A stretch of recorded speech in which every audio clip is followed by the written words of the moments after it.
ओम श्री वेद पुरुषाय नमः। नमस्कार। क्लास नंबर 650 श्रीमद् भगवद गीता जी शंकराचार्य जी के भाष्य के अनुसार आरंभ किया जाता है। ओम श्री सीता रामचंद्राभ्याम नमः। नमो गुरुभ्यः। ओम अथ काल देवता श्री विक्रमी संवत 2082 कार्तिक कृष्ण पक्षः दशमी गुरुवारः श्लेषा नक्षत्रम् उत्तरायणं शरदृतुः। ओम तत्सत् श्री शंकराचार्याय गुरवे नमः।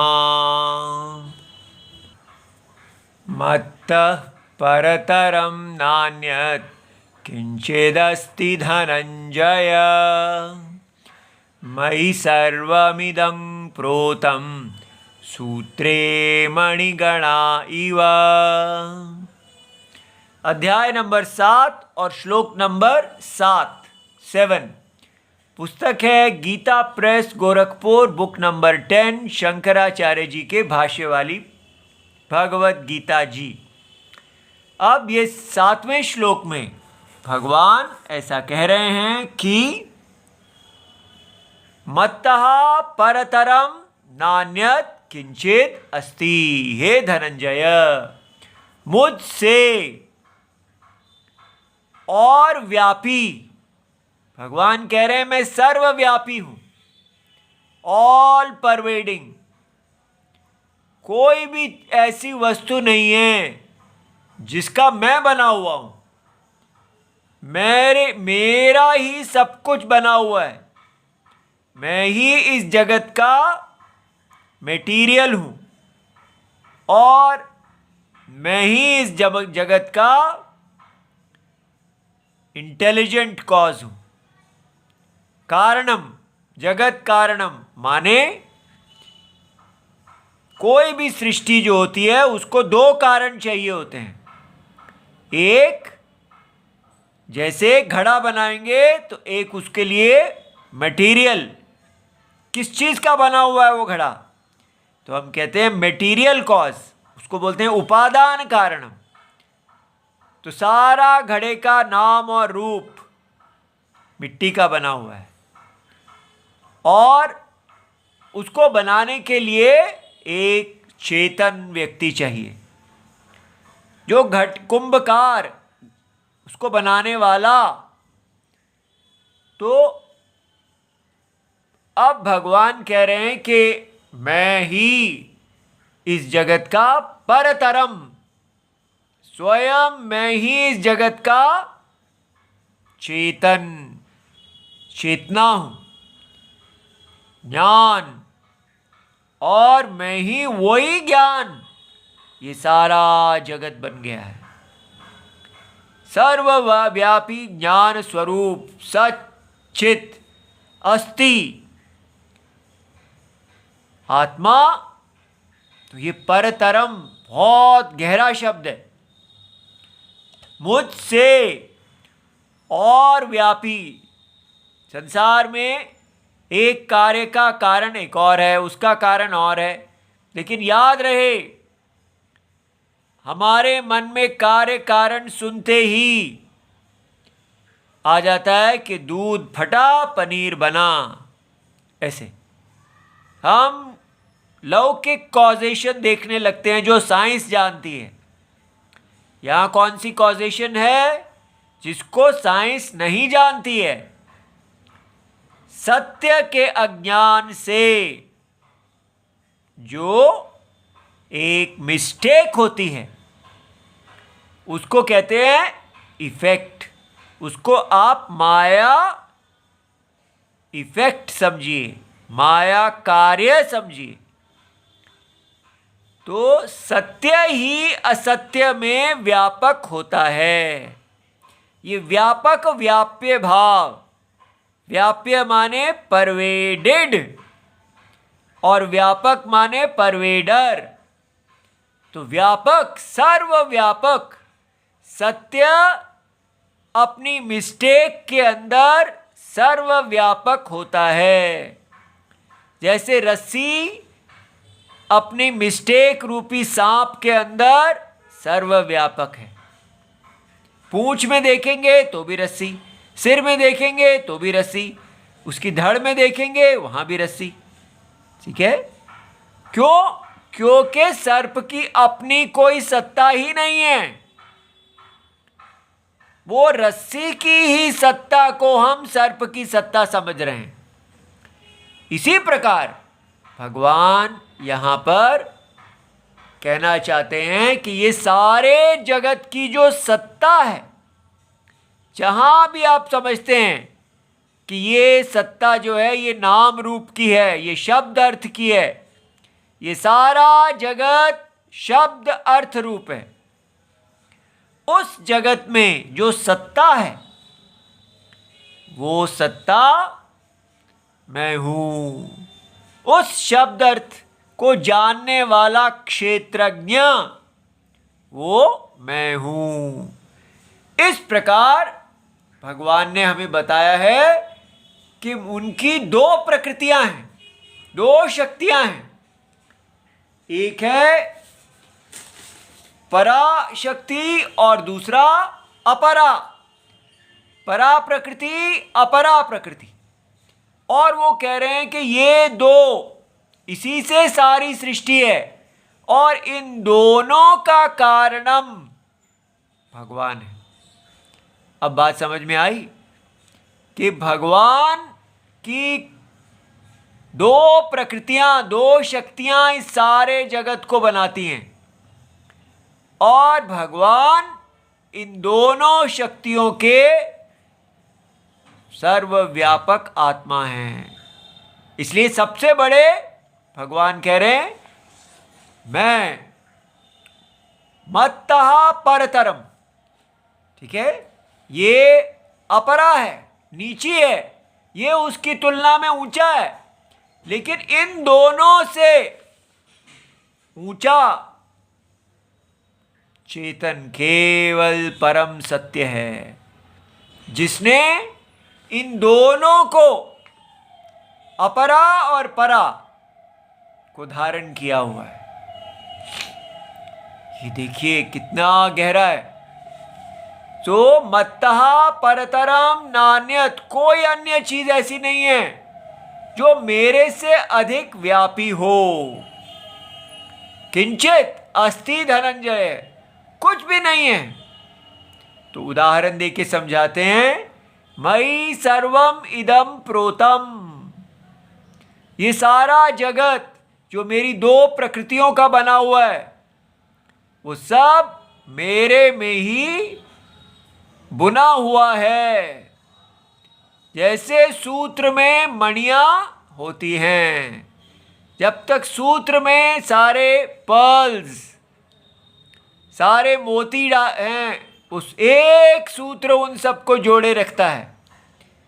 ठीक है, उस प्रकार मैं ही सारे संसार का एक सूत्र हूं, ऐसा भगवान ने अपना परिचय दिया है। अब इसको गहराई में समझते हैं। अब हम ये सोचें कि हम इसको पढ़ क्यों रहे हैं। बार बार हर दूसरे दिन आप ये प्रश्न पूछते हैं, पढ़ क्यों रहे, पढ़ क्यों रहे। ये बार बार पूछना चाहिए, उससे आपको समझ में आएगा कि हम किसी स्कॉलरशिप के लिए नहीं पढ़ रहे। जैसे कॉलेज में पढ़ते हैं, केवल ज्ञान हो जाता है और उसके आधार पे एक दुकान खोल लेते हैं। बस शास्त्र जो भी हम कॉलेज में पढ़ते हैं उसका उद्देश्य होता है उसको जान लेना और ज्ञानी बन जाना और फिर उस ज्ञान के आधार पर पैसा कमाना, दुनिया में पद प्रतिष्ठा कमाना। क्या ये उद्देश्य है हमारा? नहीं। क्यों? पद प्रतिष्ठा तो बहुत अच्छा है, इस ज्ञान को प्राप्त कर लेंगे और दुकान खोल लेंगे, इसमें खराबी क्या है? इसमें खराबी ये है कि ये शास्त्र जो अब हम पढ़ रहे हैं इसका उद्देश्य भगवान ने बताया है मद गतेन अंतरात्मना। 7वें अध्याय के आरंभ में ही भगवान ने कहा है कि जिसका मन मुझ में गया हुआ है, ठीक है, वो कैसे? मन मेरे में जाता है, मैं आपको बताने लगा हूं। तो भगवान ये 7वां अध्याय उसके लिए बता रहे हैं जिसका मन ना तो यहां है अपरा प्रकृति में और ना यहां है परा प्रकृति में। तो कहां है? इन दोनों प्रकृतियों को धारण करने वाले में उसकी प्रीति है। तो हमारा मन, तो परा प्रकृति अपरा प्रकृति क्या है? शब्द और अर्थ। ये कितना गहरा, माने कुछ बचा ही नहीं। ये सारी भगवत गीता भी तो आपकी शब्द और अर्थ रूप है। हाँ, सारी भगवत गीता जी शब्द और अर्थ रूप है। सारा ज्ञान शब्द रूप है, शब्द और अर्थ है। सारी सृष्टि शब्द और अर्थ रूप है। देखो कितना व्यापक है ये प्रकृति, कितनी व्यापक है। इसके बाद भी कुछ बचेगा क्या? सारा शब्द और अर्थ अव्यक्त अवस्था को प्राप्त होता है और व्यक्त अवस्था को प्राप्त होता है। अव्यक्त, सारे शब्द अर्थ कहां अव्यक्त होते हैं? सुषुप्ति अवस्था, डीप स्लीप में सारे शब्द अर्थ जो हैं अपने बीज रूप में होते हैं और फिर वो पुनः व्यक्त होते हैं। जब व्यक्त होते हैं तो स्वप्न में वो सारे शब्द अर्थ बुद्धि रूप में होते हैं, अंतःकरण में होते हैं। ठीक है? शब्द और अर्थ मन के बने होते हैं और उसके बाद जागृत अनुभव क्या है? वो सारे शब्द अर्थ स्थूल हो जाते हैं। इस प्रकार हम देखते हैं कि ये जागृत पुरुष स्थूल शरीर है उनका ये, और यही अगर मन का बना हुआ शरीर हो तो इसको हम कहते हैं स्वप्न पुरुष। और यही शरीर अगर बीज अवस्था को चला जाए तो इसको हम कहते हैं सुषुप्त पुरुष। और ये बीज को हम कह दें ये तो एक मिस्टेक है, ये तो सत्य है ही नहीं। तो जो सत्य इस बीज को व्याप्त है, जो इसका सत्य है, वो होगा परम सत्यम, सत्यम परम। वो कह रहे हैं भगवान मैं हूं, वो आपकी प्रीति का सबसे बड़ा स्थान है। तो जागृत शरीर का कारणम है स्वप्न शरीर। मन का जो शरीर, मन का बना हुआ शरीर, जो स्वप्न होता है उसमें जो हमारा शरीर होता है वो मन होता है। इंद्रियां, विषय, सारा व्यवहार मन है, बुद्धि रूप है। और तो इसको अभी भी हम निश्चय कर सकते हैं कि ये सारा व्यवहार, जागृत का व्यवहार बुद्धि रूप है और वो बुद्धि रूप व्यवहार अव्यक्त है। जैसे लहर अव्यक्त हो तब भी जल है, व्यक्त हो तब भी जल है। तो सुषुप्ति में ये सारे शब्द और अर्थ बीज रूप को प्राप्त हो गए। लेकिन बीज अवस्था केवल व्यक्त अवस्था की तुलना में उसको बीज अवस्था कहते हैं। वास्तव में उसको व्याप्त करने वाला, उसको जानने वाला जो आत्मा है वो परम सत्यम है, वो निर्विकारी है, वो शब्द और अर्थ नहीं है, वो सारे शब्द अर्थों को व्यापी है।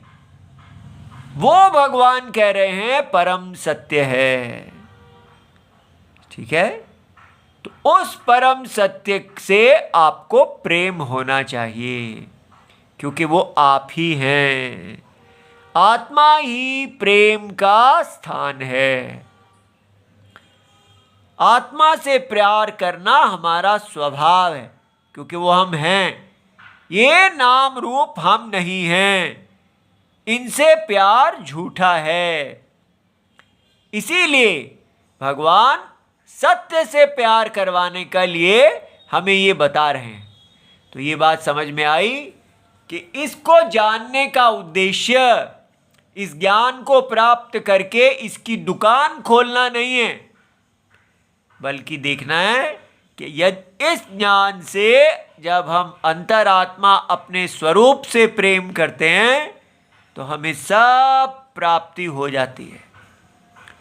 जिस शांति की, जिस आनंद की प्राप्ति के लिए हम दुकानें खोलना चाहते हैं, इस संसार में ऊंचा बनना चाहते हैं, वो सब का उद्देश्य आनंद है। और आनंद हमें अंतरात्मा से प्यार करने से प्राप्त होता है। इसलिए इसको समझना कि क्षेत्र क्या है, शब्द और अर्थ, जागृत शब्द अर्थ, स्वप्न के शब्द अर्थ और सुषुप्ति में अव्यक्त शब्द अर्थ। तो फिर क्षेत्रज्ञ क्या है? इन शब्द अर्थों को जानने वाला। ठीक है, जागृत शब्द अर्थों को जो जानता है क्षेत्रज्ञ, वही स्वप्न के शब्द अर्थों को जानता है और वही सुषुप्ति के बीज रूप को जानता है। तो क्षेत्रज्ञ जो है, जिसने क्षेत्रज्ञ और क्षेत्र दोनों को धारण किया हुआ है, वो भगवान कह रहे हैं मत्तः। भगवान जब आई शब्द का प्रयोग करते हैं, मैं शब्द का प्रयोग करते हैं, तो वो ना तो शब्द अर्थ को आई कह रहे हैं, ना शब्द अर्थ को जानने वाले क्षेत्रज्ञ को आई कह रहे हैं। उनके लिए आई, मैं का मतलब क्या है? इन दोनों का सत्यम, उसको वो जगत कारणम कह रहे हैं। ये पूरा जगत, जगत कारणम और जगदम्बा, जगत पिता जगदम्बा, भगवान ही सारे जगत के जगत पिता और जगदम्बा हैं। लेकिन ये दोनों को कारण, दो योनियां को धारण करने वाले निरुपाधिक, ये भगवान की दो उपाधियां हैं, शब्द और शब्द अर्थ को जानने वाला क्षेत्रज्ञ। ये दोनों को जो धारण करता है, ये दोनों स्टेटस अविद्या कल्पित हैं। ये अविद्या कल्पित है और इसको जैसे ही ये प्रकाश रूप आत्मा क्षेत्रज्ञ कहलाता है, लेकिन वास्तव में वो प्रकाश ही रहता है, ज्ञान। ये ज्ञान रूप सच्चित आनंद रूप आत्मा भगवान है।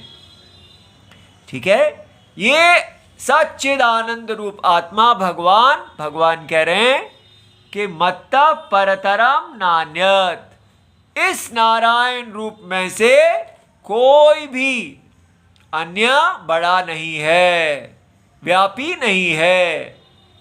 अब हम कहें कि ये तो आपने वही बात कर दी, जैसे इस्लाम कहते हैं कि हमारे अल्लाह से कोई बड़ा नहीं है, और ईसाई लोग अपने गॉड से बड़ा कोई नहीं है, बाकी सब झूठे हैं। तो यहाँ भगवान भी लगता है अपना अहंकार एंजॉय कर रहे हैं कि मेरे से बड़ा कोई नहीं है। ध्यान दीजिए, ये वाक्य इस्लाम और इस क्रिश्चियंस का वाक्य है, हमारे गॉड से कोई और बड़ा दूसरा गॉड नहीं है, हमारे अल्लाह से के सामने कोई और दूसरा खड़े होने वाला नहीं है। जो भी खड़ा होगा वो काफिर है, वो डेविल है, वो शैतान है। इसलिए हमारे गॉड के, हमारे अल्लाह के सामने दूसरा कोई नहीं टिक सकता, उसको मारो। ठीक है, इसलिए उसको मारना ही धर्म है। ये वो है। लेकिन यहां क्या कहा जा रहा है कि पूरी जागृत, जहां पर ये लड़ाइयां होती हैं, ठीक है, जहां पर लोग ऐसी बातें करते हैं, मेरा गॉड तुम्हारा गॉड इत्यादि, ये सब लड़ाई करते हैं या मित्रता करते हैं, जागृत अवस्था, पूरी जागृत अवस्था ही जिसने धारण की हुई है, जागृत अवस्था दो प्रकृतियों की बनी हुई है, क्षेत्र और क्षेत्रज्ञ। इस क्षेत्र क्षेत्रज्ञ के अंदर है ये गॉड्स की लड़ाई। इसलिए भगवत गीता, वेद जिस सत्य को बता रही है वो रिलीजन वॉरफेयर से कई अलग चीज है, ठीक है। रिलीजन्स की जो लड़ाई है वो इस क्षेत्र क्षेत्रज्ञ के अंदर, जागृत के अंदर होती है। और यहां बताया जा रहा है कि इस पूरी जागृत का, इस पूरे स्वप्न का, इस पूरी सुषुप्ति का, अर्थात समष्टि, सारे के सारे जितने जीव हैं जो लड़ रहे हैं, मैं बड़ा मैं बड़ा मैं बड़ा, अपने अपने अहंकार के लिए लड़ रहे हैं, रिलीजियस वॉर, मार्केट वॉर और सब पॉलिटिकल वॉर, कितने आपस में लड़ाई कर रहे हैं, वो कहाँ हो रहा है? भगवान कह रहे हैं मेरे शरीर के अंदर ये युद्ध चल रहा है। तो फिर ये सब जानने से हमारे को लाभ क्या होगा? क्या हम इन लोगों को, जो लोग हमको मार रहे हैं, क्या उनको मार पाएंगे, उनको रोक पाएंगे? आपको समझना है आपका धर्म क्या है। जब आप ये जान पाएंगे कि ये सारा जो कुछ है ये अविद्या कल्पित, भगवान नारायण में ही, परम सत्य में ही एक कल्पना, अविद्या कल्पित दो प्रकृतियों के द्वारा बना हुआ है, तो आपको निर्भयता आएगी, डरने की कोई बात नहीं है। यहाँ युद्ध चलता ही रहेगा, सारे जीव आपस में एम्पावरमेंट का गेम खेल रहे हैं। आपको एम्पावरमेंट, पावर का युद्ध नहीं खेलना है, पॉलिटिकल गेम, रिलीजियस गेम ये सब नहीं करना है। तो क्या करना है? आपको समझना है कि यहाँ पर भगवान का ये समष्टि शरीर है और आपका व्यष्टि शरीर है। अपने शरीर को भगवान के शरीर में मिला दो, जागृत पुरुष के अनुकूल हो जाओ। इसका अब कोई भी महत्वाकांक्षा नहीं रहनी चाहिए। नहीं, ये रिलीजियस वॉर को तो हमें ठीक करना है, नहीं तो इंडिया के पास तो केवल 5 साल बचे हैं, फिर पूरा जिहाद हो जाएगा, गज़वाए हिंद हो जाएगा, हमको बचाना है, ये सब करना है। हमको केवल इस जागृत पुरुष की आज्ञा मानना है। अपनी बुद्धि से कुछ भी करेंगे तो हम अल्पज्ञ हैं। सर्वज्ञ ये इस शरीर के अंदर वास करने वाला पूरे जगत का अंतरात्मा परम सत्य, वही हमारे शरीर के अंदर है। इसलिए हमें क्या करना है? अधर्म और धर्म की परिभाषा को जानना है। दो गुटों में जो लड़ाई होती है पावर की, उसको धर्म अधर्म नहीं कहते, वो तो दो रावण लड़ रहे हैं। पहले हमें राम पक्ष को समझना है। राम और रावण का युद्ध जो होता है वो धर्म है, लेकिन रावण और रावण का युद्ध धर्म युद्ध नहीं होता। इसलिए हमें रावण रावण युद्ध छोड़ के राम रावण युद्ध में आना है। हमें राम जी की पक्ष को ज्वाइन करना है। तो राम जी के पक्ष से युद्ध कैसे होगा? सारी महत्वाकांक्षा छोड़ दें और केवल समष्टि, होल के अंदर अपनी पोजीशन को पकड़ लें। उसके लिए ब्राह्मण, क्षत्रिय, वैश्य, शूद्र ये पकड़ना ही होगा। कितना भी कहें कि नहीं नहीं, हम ब्राह्मण क्षत्रिय वैश्य को नहीं स्वीकार करते।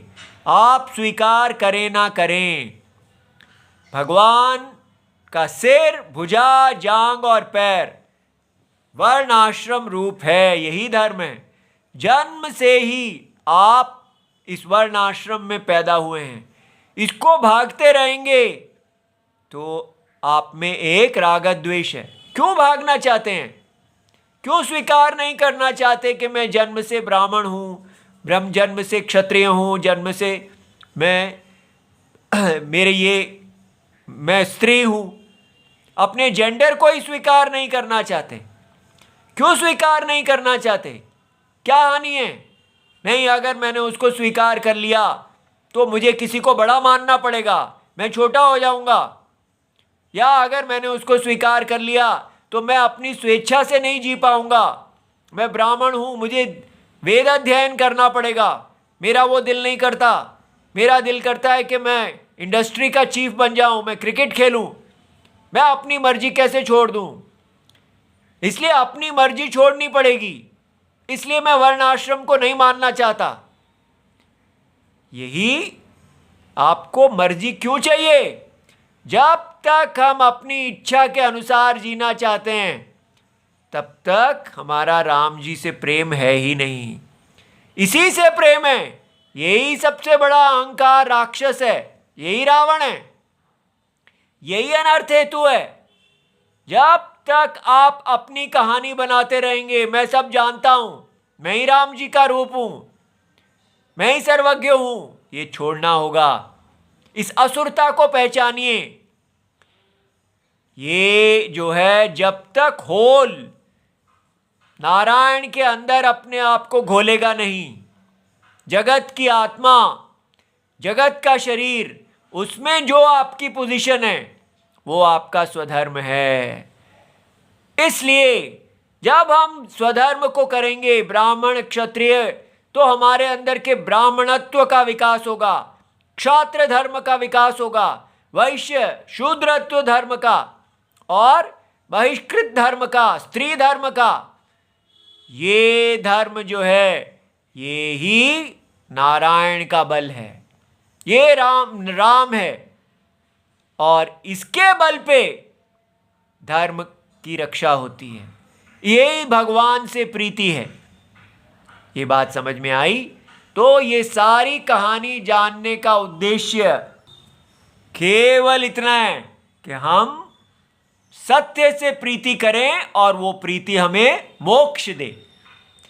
इसलिए भगवान यहां कहते हैं मत्तः परमेश्वरात्, मैं जो परमेश्वर हूं, परतरम अन्यत, कारण अंतरम, कोई भी ये दो प्रकृतियों से भी जो बड़ा है, किंचित नास्ति न विद्यते अहमेव जगत कारणम इत्यर्थः। ये बात समझ में आ गई?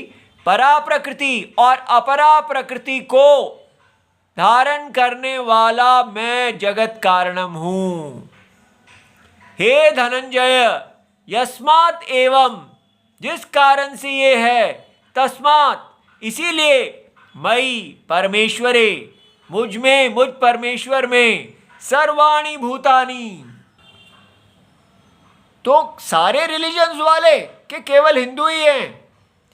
सब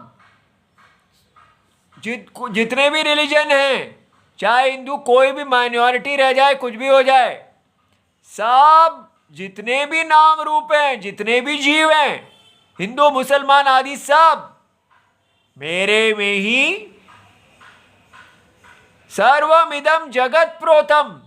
हिंदू मुसलमान की क्या बात करनी, ये सारा जगत ही मेरे अंदर प्रोत है, ओत प्रोत। कैसे? अनुस्यूतम, जैसे सब सारा मैं ही धागा हूं, मेरे धागे में ही ये सब बना हुआ है। जैसे माता जी स्वेटर बनाती हैं, एक धागे से स्वेटर बनाती हैं, उसमें कितना पैटर्न दिखता है। राम और लक्ष्मण दोनों दिखते हैं, सीता जी दिखती हैं स्वेटर में, लेकिन धागा खींच देती हैं तो राम भी गायब, सीता लक्ष्मण सब गायब। क्योंकि सत्यम केवल वो ऊन है और उसमें वो जो बना देती हैं वो माया है।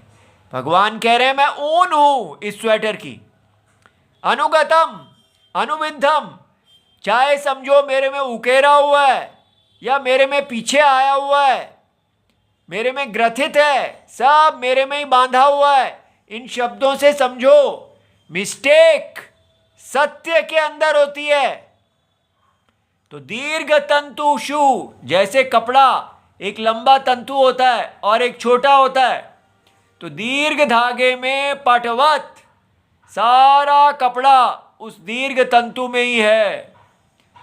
सूत्रे च मणिगणाः इव, जैसे एक सूत्र में सारे मणि होती हैं, लेकिन वहां पर उदाहरण में मणियां अलग हैं, सूत्र अलग है, किंतु यहां ऐसा नहीं है। जैसे स्वप्न की आत्मा में ही सारे स्वप्न के क्षेत्रज्ञ और क्षेत्र हैं, वो निर्गुण निरुपाधिक स्वप्न की आत्मा जगत का कारण है।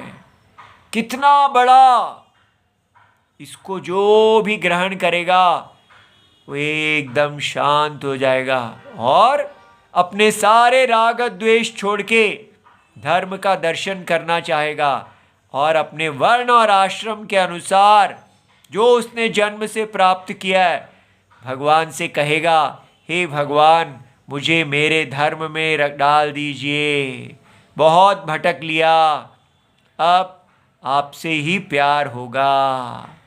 ओम नमो भगवते वासुदेवाय। प्रणाम।